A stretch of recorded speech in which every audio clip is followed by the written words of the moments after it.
Hello, I'm Christy Batista, and today I'm going to show you how to properly hold the violin and the bow. So first we'll start off with the instrument because that's the main thing that you're going to be holding. So this is called the neck of the violin, and this is where you're going to be using your support. So regardless if you're left-handed or right-handed, it'll still sit on the same side, which will be the left. So your left hand is going to be doing most of the holding.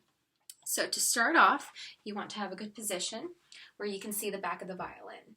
You want to kind of see it where it looks like a mirror. So you don't want to have it too low or too high, and you want to just have it just right.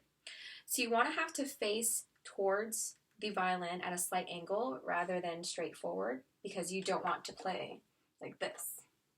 You want to be able to play with the violin sitting like this. So in order to start off, I would suggest putting your finger right where that end pin is at the bottom of the violin. And so once you kind of see yourself, you want to get into a good position where it's just going to be just right. And once you do that, you're going to bring the violin in where it sits comfortably on your collarbone, where the violin sits parallel to the floor. So holding the violin bow is going to be a little bit more difficult. So there is a right way to hold this bow, and you don't want to grasp it like a baseball bat or anything like that. So first of all, you want to see, are the hairs tight enough where you can fit your pinky finger. So right now it's not tight enough. So you're going to twist the bottom, righty tighty, lefty loosey, just about a little more, just about there. So that way your finger can just sit in there just a little bit and there's still kind of a curve in your bow. You don't want it straight. So you can see how there's a slight curve.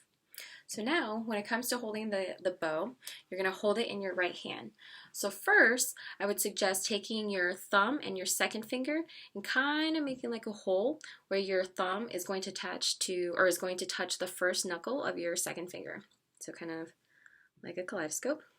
So once you do that, this part right here is going to touch the frog, and this is called the frog of the bow. So it's going to wrap around so you can still kind of see the circle that you made. And once you do that, you're going to go ahead and carefully place your fingers, making sure that they're not too close together or too far apart, just enough where you still have that circle and you're able to support the bow just by holding it like that.